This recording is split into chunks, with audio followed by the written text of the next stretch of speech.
வணக்கம். புதுவை வீராம்பட்டினம் ஸ்ரீ செங்குழு நீரம்மன் கோவில் தேர் திருவிழாவில் ஆளுநர் இக்பால் சிங், முதல்வர் ரங்கசாமி ஆகியோர் வடம் பிடித்து தேரோட்டத்தை துவக்கி வைத்தனர். புதுவை வீராம்பட்டினத்தில் எழுந்தருளியுள்ள பிரசித்தி பெற்ற ஸ்ரீ செங்குழு நீரம்மன் ஆலயத்தில் ஆடி பெருவிழா கடந்த 11ஆம் தேதி கொடியேற்றத்துடன் துவங்கி தினமும் சிறப்பு வழிபாடுகள் மற்றும் அம்மன் வீதி உலாவுடன் சிறப்பாக நடந்து வருகிறது. அதில் ஆடி மாதம் 5ஆம் வெள்ளியை முன்னிட்டு தேர் திருவிழா கோலாகலமாக நடைபெற்றது. உற்சவத்திற்காக அம்மனுக்கு சிறப்பு அபிஷேகம், அலங்காரம் மற்றும் ஆராதனையுடன் விசேஷ பூஜைகள் நடைபெற்றது. பின்னர் அலங்கரிக்கப்பட்ட தேரில் அம்மனின் வீதி உலா துவங்கியது. விழாவில் சிறப்பு விருந்தினர்களாக ஆளுநர் இக்பால் சிங் மற்றும் முதல்வர் ரங்கசாமி கலந்து கொண்டு வடம் பிடித்து தேரோட்டத்தை துவக்கி வைத்தனர்.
மற்றும் சிறப்பு அழைப்பாளர்களாக சபாநாயகர் சபாபதி, அமைச்சர்கள் கல்யாண சுந்தரம், ராஜவேலு, பன்னீர்செல்வம் மற்றும் முக்கிய பிரமுகர்கள் கலந்து கொண்டு சுவாமி தரிசனம் செய்தனர். தேரோட்டத்தை காண லட்சக்கணக்கான பக்தர்கள் குவிந்தனர். இதனால் வீராம்பட்டினம் கிராமம் முழுவதுமே மக்கள் கூட்டம் அலைமோதியது. கூட்டத்தை கட்டுப்படுத்த பாதுகாப்பு பணியில் ஏராளமான போலீசார் குவிக்கப்பட்டிருந்தனர். ரம்ஜான் பண்டிகையை முன்னிட்டு புதுவை ஆளுநர் மாளிகையில் இப்தார் நோன்பு சிறப்பு நிகழ்ச்சி நடைபெற்றது. இதில் ஆளுநர் இக்பால் சிங், முதல்வர் ரங்கசாமி மற்றும் அமைச்சர்கள் கலந்து கொண்டனர். ரம்ஜான் பண்டிகையை முன்னிட்டு ஆண்டுதோறும் வழங்குவது போல் இந்த ஆண்டும் இஸ்லாமியர்களுக்கு ஆளுநர் இக்பால் சிங் இப்தார் நோன்பு விருந்து அளித்தார். முன்னதாக சிறப்பு தொழுகை நடத்தப்பட்டது. தொழுகை மற்றும் விருந்தில் ஆளுநர் இக்பால் சிங், முதல்வர் ரங்கசாமி, அமைச்சர்கள் கல்யாண சுந்தரம், ராஜவேலு, பன்னீர்செல்வம், முதல்வரின் பாராளுமன்ற செயலர் வைத்தியநாதன், சட்டமன்ற உறுப்பினர்கள் மல்லாடி கிருஷ்ணராவ், லட்சுமி நாராயணன், தியாகராஜன், PR சிவா, கார்த்திகேயன், TPR செல்வம், தலைமைச் செயலர் சத்யவதி, கலெக்டர் ராகேஷ் சந்திரா மற்றும் அரசு செயலர்கள், அதிகாரிகள், இஸ்லாமியர்கள் ஏராளமானோர் கலந்து கொண்டனர். புதுவை NR காங்கிரஸில் 3 சட்டமன்ற உறுப்பினர்களுக்கு வாரிய தலைவர் பதவி அளிக்கப்பட்டுள்ளது. புதுவையில் ஆளும் கட்சியான NR காங்கிரஸில் சட்டமன்ற உறுப்பினர்களுக்கு அமைச்சர் மற்றும் வாரிய தலைவர் பதவிகள் வழங்கப்பட்டது. பதவியில் இல்லாத சட்டமன்ற உறுப்பினர்களுக்கு வாரிய தலைவர் பதவி வழங்கப்படும் என்று கூறப்பட்டது. இந்நிலையில் சட்டமன்ற உறுப்பினர் சிவாவுக்கு மின்திறன் கழக தலைவர் பதவியும், சட்டமன்ற உறுப்பினர் அசோக் ஆனந்திற்கு பாசிக் தலைவர் பதவியும், சட்டமன்ற உறுப்பினர் கார்த்திகேயனுக்கு குடிசை மாற்று வாரிய தலைவர் பதவியும் வழங்கப்பட்டதாக கூறப்படுகிறது. இந்நிலையில் சட்டமன்ற உறுப்பினர் கார்த்திகேயன் முதல்வர் ரங்கசாமியை சந்தித்து ஆசி பெற்றார். அப்பொழுது முன்னாள் கவுன்சிலர் பாலமுருகன், வீரா என்கிற வீராசாமி, குணசேகரன், பெருமாள் உள்ளிட்ட பலர் உடனிருந்தனர். மேலும் காலியாக உள்ள ஒரு அமைச்சர் பதவி பிற்படுத்தப்பட்ட சமூகத்தைச் சேர்ந்த தியாகராஜனுக்கு கிடைக்க வாய்ப்புள்ளதாக கூறப்படுகிறது. புதுவை, தமிழகம் உள்ளிட்ட 6 மாநிலங்களில் லாரிகள் வேலைநிறுத்தம் துவங்கியது. இதில் 26 லட்சம் சரக்கு வாகனங்கள் பங்கேற்றதால் சரக்குகள் தேக்கமடைந்துள்ளன. தேசிய நெடுஞ்சாலைகளில் லாரிகளுக்கு விதிக்கப்படும் சுங்க வரியை குறைக்க வேண்டும், டீசல், டயர் மற்றும் உதிரி பாகங்கள் விலையை குறைக்க வேண்டும் என்பது உள்ளிட்ட கோரிக்கைகளை வலியுறுத்தி வேலைநிறுத்தம் செய்யப்போவதாக லாரி உரிமையாளர்கள் சங்கம் அறிவித்திருந்தது. ஆனால் இதனிடையே லாரி உரிமையாளர்கள் அல்லாத சிலர் தரைவழி போக்குவரத்து கூட்டமைப்பு என்ற பெயரில் ஒரு திடீர் அமைப்பை ஏற்படுத்தி தமிழகம், புதுவையில் லாரிகள் வேலைநிறுத்தத்தை திரும்பப் பெற்றுக் கொண்டதாக அறிவித்து பொதுமக்களிடையே குழப்பத்தை ஏற்படுத்தினர். இந்நிலையில் லாரி உரிமையாளர்கள் சங்கம் அறிவித்தது போல தமிழகம், புதுவை, ஆந்திரா, கேரளா, கர்நாடகா, மகாராஷ்டிரா ஆகிய 6 மாநிலங்களில் நேற்று நள்ளிரவு முதல் லாரிகள் வேலைநிறுத்தத்தை துவங்கியது. இதில் 26 லட்சம் சரக்கு லாரிகள் பங்கேற்றதால் பல கோடி மதிப்பிலான சரக்குகள் தேக்கமடைந்தன. மேலும் கடந்த 5 நாட்களாக லாரி புக்கிங் அலுவலகங்களும் செயல்படாததால் லாரிகள் அனைத்தும் பல்வேறு இடங்களில் நிறுத்தி வைக்கப்பட்டுள்ளன. இதனால் 6 மாநிலங்களிலும் லாரி தொழிலில் ஈடுபட்டுள்ள சுமார் 1 கோடி தொழிலாளர்கள் வேலை இழந்துள்ளனர். இதனால் அத்தியாவசிய பொருட்களுக்கு விலை உயரும் அபாயமும் டீசல், பெட்ரோல், கேஸ் போன்றவற்றுக்கு தட்டுப்பாடும் ஏற்பட வாய்ப்புள்ளது. புதுவையில் 2000க்கும் மேற்பட்ட லாரிகள் வேலைநிறுத்தத்தில் பங்கேற்றதால் கோரிமேடு அருகே முடங்கி நிற்கின்றன.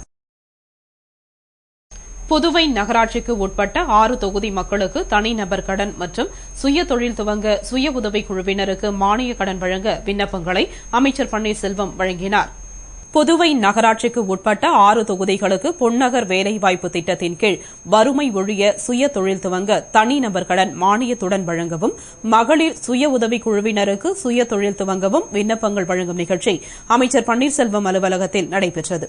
நிகழ்ச்சியில் அமைச்சர் பன்னீர்செல்வம் சுய தொழில் துவங்க விண்ணப்பிக்க விரும்பிய மக்களுக்கு விண்ணப்பங்களை வழங்கினார். அப்பொழுது சட்டமன்ற உறுப்பினரும் அரசு கொறடாவுமான நேரு, உள்ளாட்சித்துறை இயக்குநர், திட்ட அதிகாரி பொன் சகுந்தலா மற்றும் பல அதிகாரிகள் உடனிருந்தனர். புதுவை அரசு செய்தி மற்றும் விளம்பரத்துறை சார்பில் நடைபெற்ற மக்கள் தலைவர் மூப்பனார் பிறந்தநாள் விழாவில் முதல்வர் ரங்கசாமி அவரது சிலைக்கு மாலை அணிவித்து மரியாதை செலுத்தினார். புதுவை அரசு செய்தி மற்றும் விளம்பரத்துறை சார்பில் மக்கள் தலைவர் ஜி.கே. மூப்பனாரின் பிறந்தநாள் விழா கொண்டாடப்பட்டது. இதனை முன்னிட்டு மரப்பாலம் முதலியார்பேட்டை சந்திப்பில் உள்ள மூப்பனாரின் சிலைக்கு முதல்வர் ரங்கசாமி மாலை அணிவித்து மலர்தூவி மரியாதை செலுத்தினார். அவரைத் தொடர்ந்து சபாநாயகர் சபாபதி, அமைச்சர் ராஜவேலு மற்றும் என்ஆர் காங்கிரஸ் பிரமுகர்கள் மாலை அணிவித்து மலர்தூவி மரியாதை செய்தனர். அதேபோன்று காங்கிரஸ் சார்பில் மாநில காங்கிரஸ் தலைவர் ஏ.வி. சுப்பிரமணியன் தலைமையில் துணைத் தலைவர் பாலாஜி, முன்னாள் அமைச்சர் கந்தசாமி, முன்னாள் முதல்வர் டி. ராமச்சந்திரன், சட்டமன்ற உறுப்பினர் திருமுருகன், கதிர்காமம் வட்டார காங்கிரஸ் தலைவர் ஏ.கே.டி. ஆறுமுகம், முன்னாள் சட்டமன்ற உறுப்பினர்கள் நீலகங்காதரன், பெத்த பெருமாள் ஆகியோர் மாலை அணிவித்து மலர்தூவி மரியாதை செலுத்தினர். புதுவை காலாப்பட்டு முட்புதரில் சாக்கு மூட்டையில் ஆண் சடலம் அழுகிய நிலையில் இருந்தது. உடலை கைப்பற்றிய போலீசார் மருத்துவமனைக்கு அனுப்பிவிட்டு விசாரணை நடத்தி வருகின்றனர். புதுவை காலாப்பட்டு தனியார் தொழிற்சாலை எதிரே உள்ள ஒரு முட்புதரில் குப்பைகள் கொட்டப்படுவது வழக்கம். இங்கு கிடந்த சாக்கு மூட்டையில் இருந்து துர்நாற்றம் வீசியதால் பொதுமக்கள் காலாப்பட்டு காவல் நிலையத்திற்கு தகவல் தெரிவித்தனர்.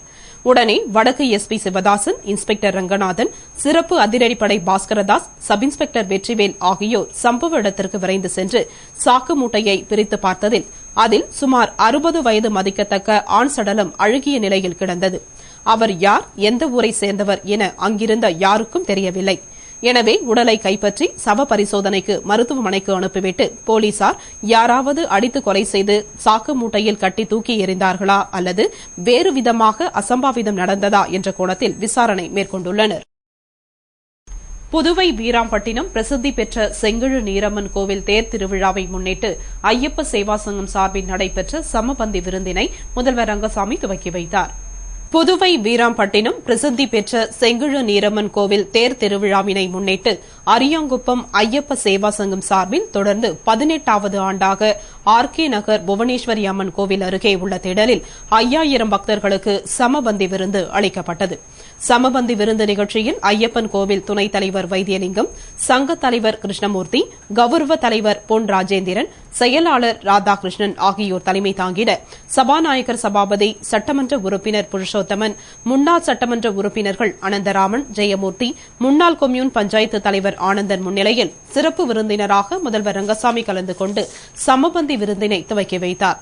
சிறப்பு அழைப்பாளர்களாக அமைச்சர்கள் ராஜவேலு, கல்யாணசுந்தரம், பன்னீர்செல்வம், முன்னாள் பிப்டிக் சேர்மன் விநாயகமூர்த்தி, வழக்கறிஞர் விநாயகமூர்த்தி உட்பட பலர் கலந்து கொண்டு சிறப்பித்தனர்.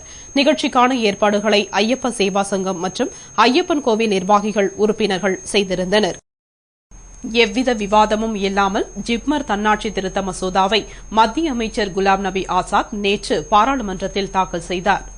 புதுவை பிரபல ஜிப்மர் மருத்துவமனையை தன்னாட்சி பெற்ற நிறுவனமாக மாற்ற மத்திய அரசின் சுகாதாரத்துறை முடிவு செய்தது.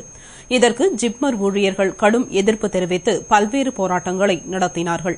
பெரும் போராட்டத்திற்கு இடையேயும் 2008ஆம் ஆண்டு ஜூலை 14ஆம் நாள் ஜிப்மருக்கு தன்னாட்சி வழங்கப்பட்டது. இந்நிலையில் மத்திய அமைச்சர் குலாம் நபி ஆசாத் பாராளுமன்றத்தில் நேற்று ஜிப்மர் தன்னாட்சி திருத்த மசோதாவை எவ்வித விவாதமும் இல்லாமல் தாக்கல் செய்தார்.